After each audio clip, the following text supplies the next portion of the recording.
Today I'll be showing you how I turn this block of basswood into an eagle in front of an American flag.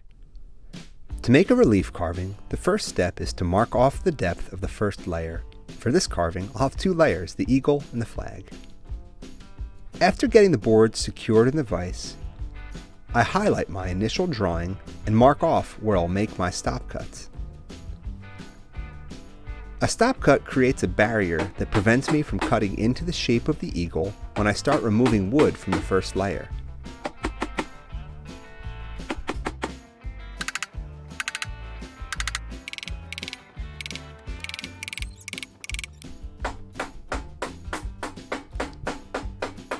As I start to chisel away, you will see the chips fly off once I reach the stop cut.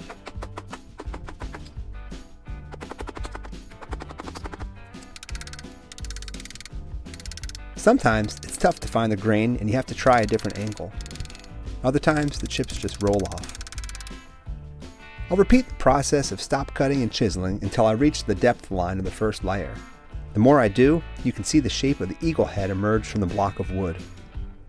There may be faster and more efficient ways of doing this, but I really do enjoy starting the carving this way.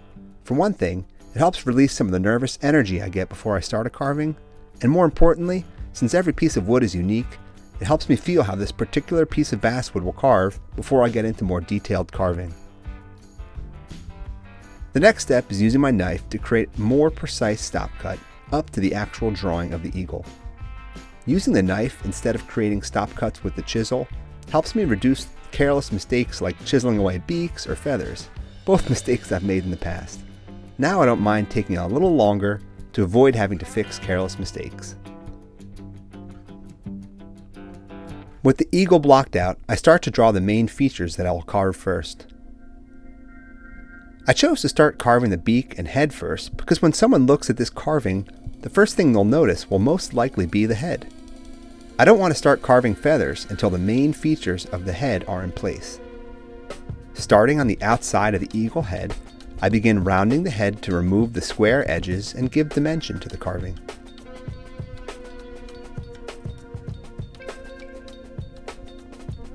To give the impression that the head is turned, I use some rounded gouges to cut under the beak, adding more dimension.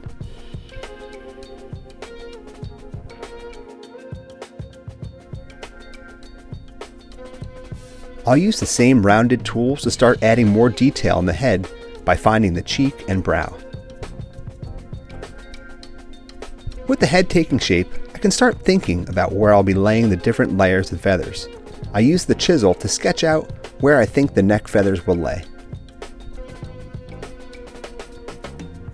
I'm careful carving around the beak because there is a subtle transition from the beak to the feather line that will be defined later in the process when I carve the details. For now, I am just looking to carve the overall shape and anatomy.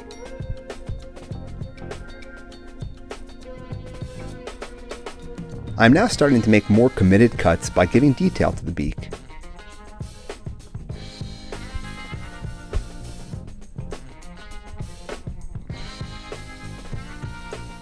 I also start to carve the eye.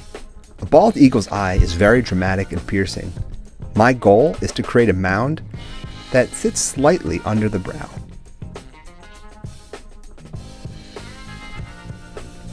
You will notice that I am constantly drawing and redrawing lines and features as I carve. This helps me stay focused and not lose important features by accidentally carving them away. You may also notice that I jump around between the eye and the beak. As I mentioned before, the head will likely be the first thing people look at on this carving, and the eye and beak are the focal points. I find that spending too much time hyper-focusing on the details of one particular part of the carving leaves me a bit cross-eyed and making careless mistakes. Jumping around like this helps me keep focused on the carving as a whole.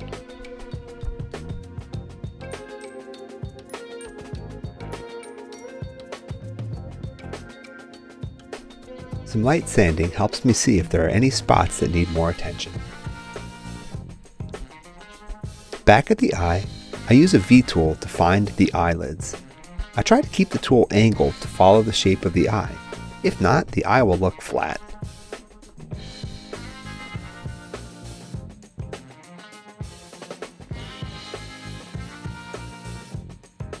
Using a knife, I refine the eyelids with stop cuts. I typically use my knife when I'm fully ready to commit to the placement of a detail. With the stop cuts in place, I use the knife to round the eyeball into the eyelids.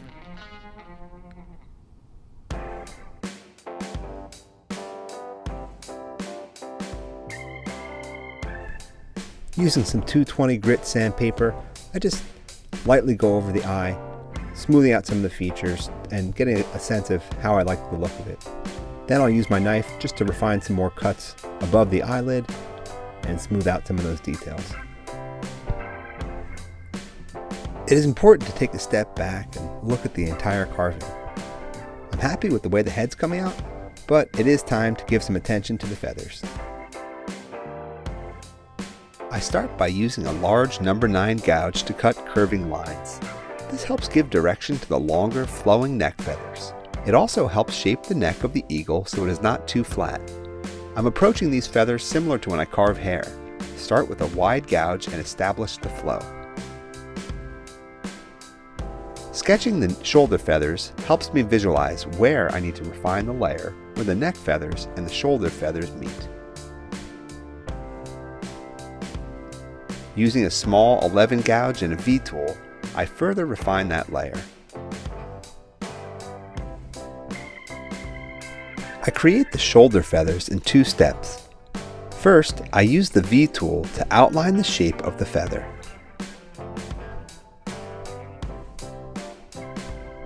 Next, I use my knife and skew chisel to give shape to the feather and layer them under each other.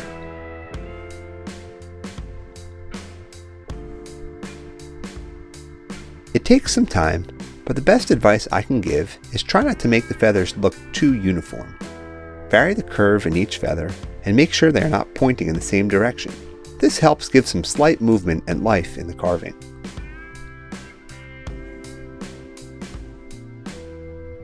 I use a number 3 chisel to create angles in the shoulder feathers. I drew a center line on each feather, and I will use the chisel to taper each side away from the center line.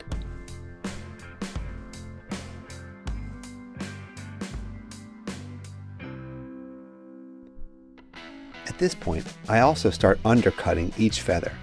Undercutting really helps make the feathers pop out.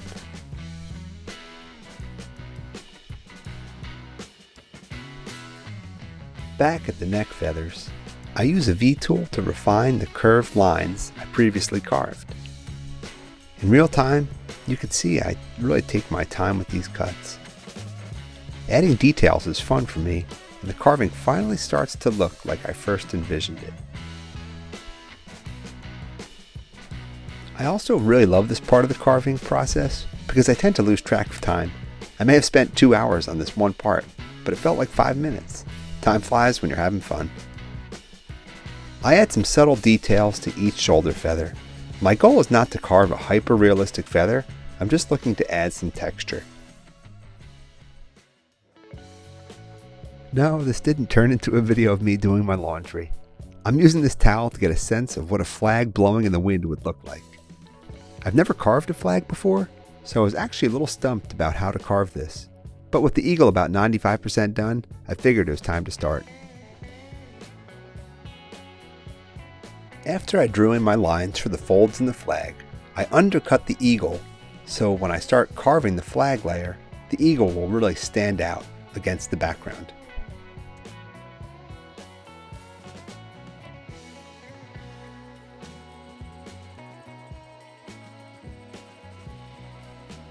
Using a series of gouges, I begin to shape the folds in the flag. In hindsight, I wish I spent a little more time studying the movement of fabric. Don't get me wrong, I am pleased with the finished product of the flag, but I feel that in every carving I do, it's part of a much bigger learning process. There's always a new technique to learn and a new goal to strive for. With the overall shape of the folds in place, I switched to some power carving to speed this up.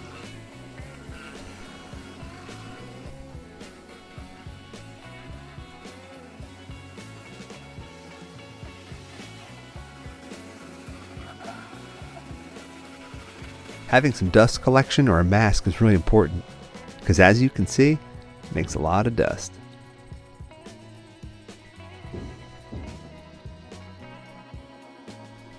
Switching to a finer bit, I clean up underneath each fold and under the eagle. I decided just to carve a small portion of the flag. I use my calipers to lay out the stripes. I also use a stencil for the stars, and using my knife, I lightly transfer the pattern. The pencil helps define the outline of the star for when I begin carving. Laying the carving down, I make light stop cut around the star. I carve up to the line with a skew chisel to help make the stars pop out.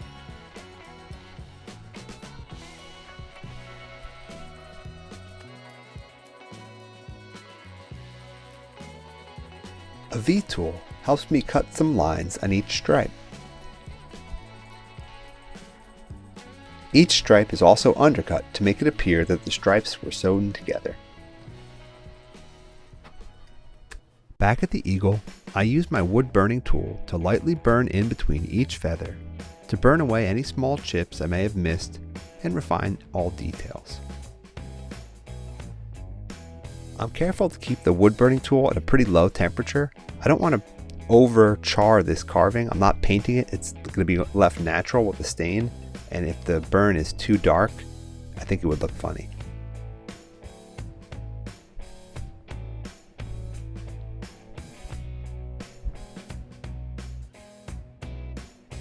Well, finishing the eye is like putting a cherry on top of a sundae. I take careful measurements to ensure a realistic pupil.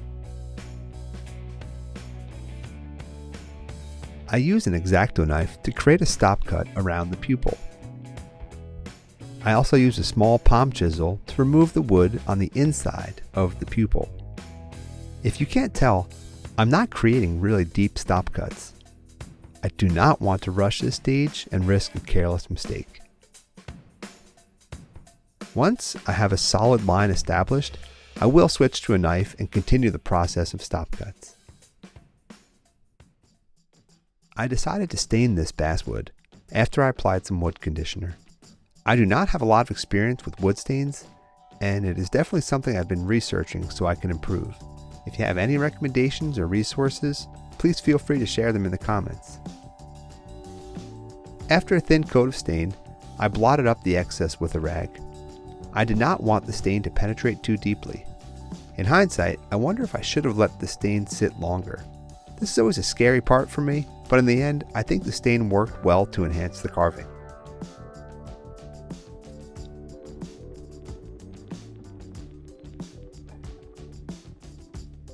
After the stain was dry, I added some paste wax. Overall, I'm thrilled with the way the eagle came out. I'm happy with the choices I made not to carve hyper-realistic detail. The stain gives it a cool look and makes the details in the feathers pop. Even though I was initially a little unhappy with some of the splotches in the stain, I think they give almost an antique feel to the carving that I really like. Let me know what you think of the carving, or if you learned something from the video. I've learned a lot about carving from so many great channels on YouTube, so I hope to return the favor by making these videos.